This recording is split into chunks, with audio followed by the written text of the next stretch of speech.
श्रीगुरुभ्यो नमः। नारायणाय परिपूर्णगुणार्णवाय विश्वोदयस्थितिलयोर्नियतिप्रदाय ज्ञानप्रदाय विबुधासुरसौख्यदुःखसत्कारणाय वितताय नमो नमस्ते। नारायणं सुरगुरुं जगदेकनाथं भक्तप्रियं सकललोकनमस्कृतं च त्रैगुण्यवर्जितमजं विभुमाद्यमीशं वन्दे भवग्नमवरासुरसिद्धवन्द्यं।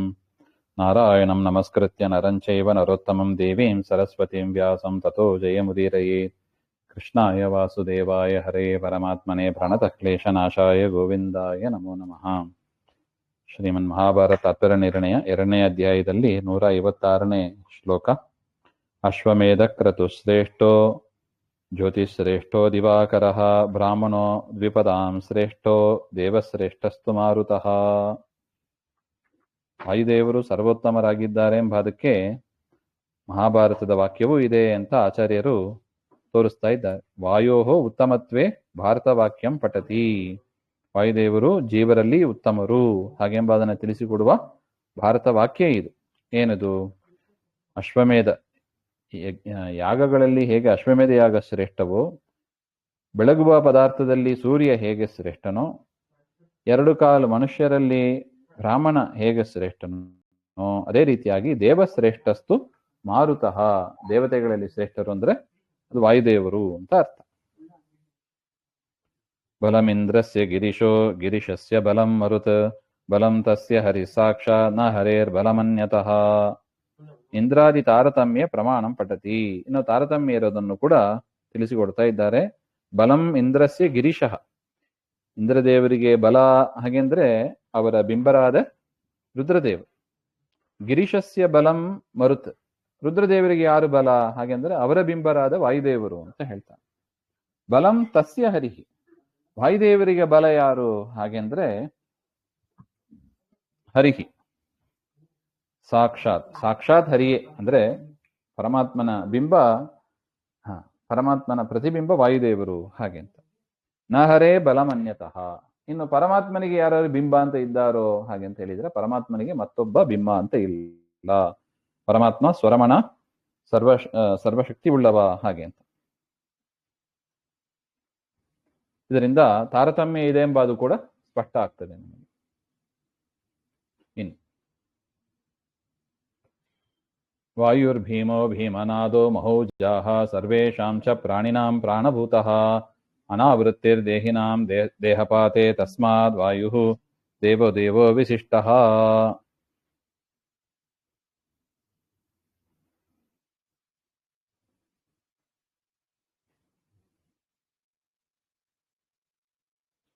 ಇನ್ನು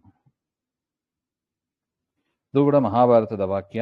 ವಾಯುದೇವರು ಅವರು ಭೀಮಾಂಬದಕ್ಕೆ ಮಹಾಭಾರತ ವಾಕ್ಯ.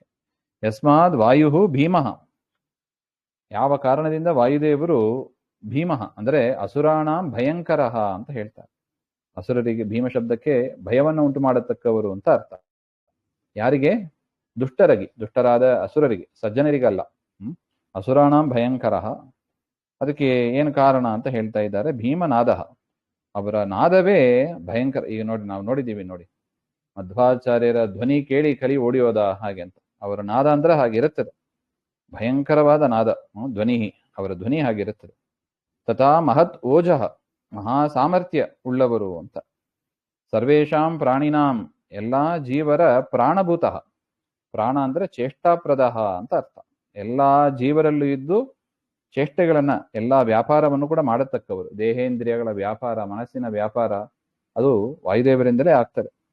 ತಥಾ ದೇಹಿನಾಂ ಪ್ರಾಣಿನಾಂ ದೇಹಪಾತೆ, ಯಾವಾಗ ಆ ಪ್ರಾಣಿ ಮರಣವನ್ನು ಹೊಂದುತ್ತಾನೆ ಆಗ ಅನಸ್ಯ ವಾಯೋಹೋ ಆವೃತ್ತಿ, ಅದಕ್ಕೆ ವಾಯುದೇವರೇ ಕಾರಣ.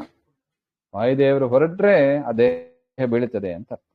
ಮುಖ್ಯ ಪ್ರಾಣೇನ ದೇಹೇ ಪರಿತ್ಯಕ್ತೆ ತತ್ವಾತೋ ಭವತಿ ನಾನ್ಯಥಾ ಇತಿ ಭಾವ. ಮುಖ್ಯ ಪ್ರಾಣ ದೇವರು ದೇಹದಿಂದ ಹೊರಟ್ರೆ ಆ ದೇಹ ಬೀಳುತ್ತದೆ, ಇಲ್ಲದಿದ್ರೆ ಬೀಳೋದಿಲ್ಲ ಅಂತ ಅರ್ಥ. ನಾನ್ಯಥ. ಅಥವಾ ದೇಹಿನಾ ಮುಮುಕ್ಷುನಾಂ ದೇಹಪಾತೆ, ದೇಹವುಳ್ಳ ಮುಮುಕ್ಷುಗಳು, ಮೋಕ್ಷವನ್ನು ಹೊಂದುವವರು ಚರಮದೇಹಪಾತೆ, ಅವರ ಕೊನೆ ಶರೀರ ಬಿದ್ದರೆ ಅನಾವೃತ್ತಿ, ಮತ್ತೆ ಅವರು ಹುಟ್ಟಿ ಬರುವಂತೆ ಇಲ್ಲ. ಯಾಕೆ? ವಾಯುದೇವರ ಪ್ರಸಾದದಿಂದ. ಯಾರ ಪ್ರಸಾದದಿಂದ ಮೋಕ್ಷವನ್ನ ಬಯಸುವ ಜನರು ಮತ್ತೆ ಹುಟ್ಟಿ ಬರೋದಿಲ್ಲವೋ, ಚರ್ಮದೇಹ ಆದ ಮೇಲೆ, ಕೊನೆಯ ದೇಹ ಆದ ಮೇಲೆ ಮತ್ತೆ ಹುಟ್ಟಿ ಬರೋದಿಲ್ಲವೋ ಅಂತವರು ವಾಯುದೇವರು ಅಂತ ವಾಯುದೇವರ ಮಹಿಮೆಯನ್ನು ತಿಳಿಸಿಕೊಡುವ ಒಂದು ಶ್ಲೋಕ ಮಹಾಭಾರತದಲ್ಲಿ ಅಂತ ಹೇಳ್ತಾರೆ. ಅದರಿಂದ ವಾಯುದೇವರು ದೇವಾನಾಮಪಿ ದೇವಃ, ದೇವೋತ್ತಮ ಅಂತ ಅರ್ಥ, ಸರ್ವೋತ್ಕೃಷ್ಟ ಅಂತ ಅರ್ಥ.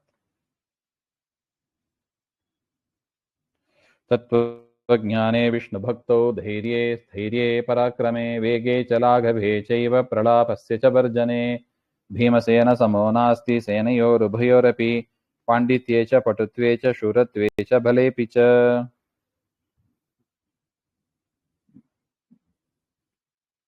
ವಾಯೋಃ ಅವತಾರಭೂತ ಭೀಮೋತ್ಕರ್ಷ ಪ್ರತಿಪಾದಕ ವಾಕ್ಯೈಃ ವಾಯುತ್ಕರ್ಷಂ ಭಾರತವಾಕ್ಯೈಃ ಪ್ರತಿಪಾದಯತಿ.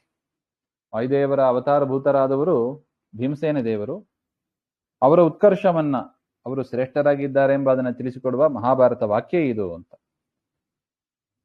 ತತ್ವಜ್ಞಾನೇ, ತತ್ವಜ್ಞಾನ ವಿಚಾರದಲ್ಲಿ ಅಂತ ಅರ್ಥ.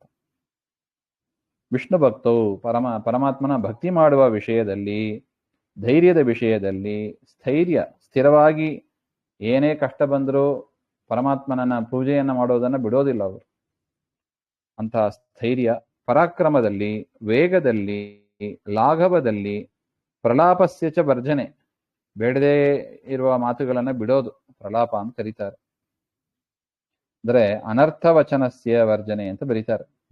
ಅದನ್ನು ತ್ಯಾಗ ಮಾಡುವ ವಿಷಯದಲ್ಲಾಗಲಿ ಭೀಮಸೇನ ಸಮೋನಾಸ್ತಿ, ಭೀಮಸೇನರಿಗೆ ಸರಿಸಾಟಿಯಾದವರು ಯಾರು ಇಲ್ಲ ಅಂತ ಹೇಳ್ತಾರೆ. ಅಶ್ವತ್ಥಾಮಾದ್ಯುತ್ತಮತ್ವ ಲಾಭಾತ್, ಅದರಿಂದ ಭೀಮಸೇನಿಗೆ ಸರಿಸಮಾನ ಇಲ್ಲ ಅಂದ್ರೆ ಆ ಕಾಲದಲ್ಲಿ ಅಶ್ವತ್ಥಾಮರೇ ಮೊದಲಾದ ಎಲ್ಲರನ್ನೂ ಕೂಡ ಮೀರಿದವರು ಅಂತ ಅರ್ಥ. ಅಶ್ವತ್ಥಾಮರು ಅಂದ್ರೆ ರುದ್ರದೇವರ ಅವತಾರ, ಅದರಿಂದ ರುದ್ರದೇವರನ್ನು ಕೂಡ ಮೀರಿದವರು ಎಂಬ ಒಂದು ಅರ್ಥವು ಇಲ್ಲಿ ಬರುತ್ತದೆ ಹಾಗೆ ಅಂತ. ಪಾಂಡಿತ್ಯೇ ಚ ಪಟುತ್ವೇ ಚ ಶೂರತ್ವೇ ಚ ಬಲೇಪಿ ಚ ಹಾಗೆ ಅಂತ. ಭೀಮಸೇನ ಸಮೋನಾಸ್ತಿ ಸೇನೆಯೋರು ಉಭಯೋರಪಿ, ಎರಡು ಸೇನೆಯಲ್ಲೂ ಕೂಡ ಭೀಮನಿಗೆ ಸರಿಸಾಟಿಯಾದವರು ಯಾರು ಇಲ್ಲ ಅಂತ ಅರ್ಥ. ಅಶ್ವತ್ಥಾಮರಿಂದ ಪ್ರಾರಂಭ ಮಾಡಿ ಯಾರೂ ಕೂಡ ಭೀಮನಿಗೆ ಸರಿಸಾಟಿ ಅಲ್ಲ ಹಾಗೆ ಅಂತ. ಪಾಂಡಿತ್ಯೆ ಅಂದ್ರೆ ಆಗಮಾರ್ಥ ವಿಜ್ಞಾನೆ, ಯಾವ ವಿಚಾರದಲ್ಲಿ ಹಾಗೆಂದರೆ ವೇದಶಾಸ್ತ್ರದ ವಿಚಾರದಲ್ಲಿ ಆಗಲಿ, ಪಟುತ್ವೇ ಯುಕ್ತಿಯ ಸಾಮರ್ಥ್ಯ, ಯುಕ್ತಿಯನ್ನು ಮುಂದೆ ಇಡುವ ವಿಚಾರದಲ್ಲಾಗಲಿ. ಅದಕ್ಕೆ ನೋಡಿ ನಮ್ಮಲ್ಲಿ ತತ್ವಪ್ರಕಾಶಿಗ ವಿಶೇಷವಾಗಿ ನ್ಯಾಯಸೋಧಾದಿ ಗ್ರಂಥಗಳನ್ನು ಓದಿದ್ರೆ ನ್ಯಾಯಾಮೃತ ಇತ್ಯಾದಿಗಳು ವಿಶೇಷವಾಗಿ ನಮಗೆ ತತ್ವಜ್ಞಾನ, ನ್ಯಾಯ ಜ್ಞಾನ ಬರ್ತದೆ. ಯಾವುದು ನ್ಯಾಯ, ಯಾವುದು ವಾದದಲ್ಲಿ ಹೇಗೆ ಅದನ್ನೆಲ್ಲ ಮುಂದೆ ಇಡಬೇಕು ಇತ್ಯಾದಿ ಜ್ಞಾನಗಳು ನಮಗೆ ಸ್ಫುಟವಾಗಿ ಬರ್ತದೆ. ಅದನ್ನೇ ಪಟುತ್ವೇ ಅಂತ ಹೇಳ್ತಾರೆ. ಪಾಂಡಿತ್ಯೇಚ ಪಟುತ್ವೇಚ ಶೂರತ್ವ ಅಂದ್ರೆ ಅಭೀರುತ್ವ, ಹೆದರದೇ ಇರೋದು ಹಾಗೆ ಅಂತ. ಯಾರೇ ಶತ್ರು ಬರಲಿ ಹಿಂದೆ ಓಡಿ ಬರೋದಿಲ್ಲ ಅವರು, ಹಾಗೆ ಯುದ್ಧ ಮಾಡ್ತಾರೆ ಹಾಗೆ ಅಂತ. ಬಲೇಪಿಚ, ಈ ನಾಲ್ಕು ವಿಚಾರದಲ್ಲೂ ಕೂಡ ಜ್ಞಾನ ಇರಬಹುದು, ಒಟ್ಟು ಜ್ಞಾನ ಇರಬಹುದು, ಬಲ ಇರಬಹುದು. ಭೀಮಸೇನನಿಗೆ ಸರಿಸಾಟಿಯಾದವರು ಎರಡು ಸೈನ್ಯದಲ್ಲೂ ಯಾರು ಇಲ್ಲ ಅಂತ ಮಹಾಭಾರತ ತಿಳಿಸ್ತಾ ಇದೆ. ತಥಾ ಯುಧಿಷ್ಠಿರೇನಾಪಿ ಭೀಮಂ ಪ್ರತಿ ಸಮೀರಿತಂ ಧರ್ಮಶ್ಚ ಅರ್ಥಶ್ಚ ಕಾಮಶ್ಚ ಮೋಕ್ಷಶ್ಚೈವ ಯಶೋ ಧ್ರುವಂ ತ್ವಯ್ಯಾಯತ್ತಮಿದಂ ಸರ್ವಂ ಸರ್ವಲೋಕಸ್ಯ ಭಾರತ. ವಿಚಾರವನ್ನ ಮತ್ತೆ ನೋಡೋಣ. ಶ್ರೀಮಧ್ವಾಂತರ್ಗತ. ಶ್ರೀಕೃಷ್ಣ ಅರ್ಪಣಮಸ್ತು. ಶ್ರೀ ಹರೇ ನಮಃ.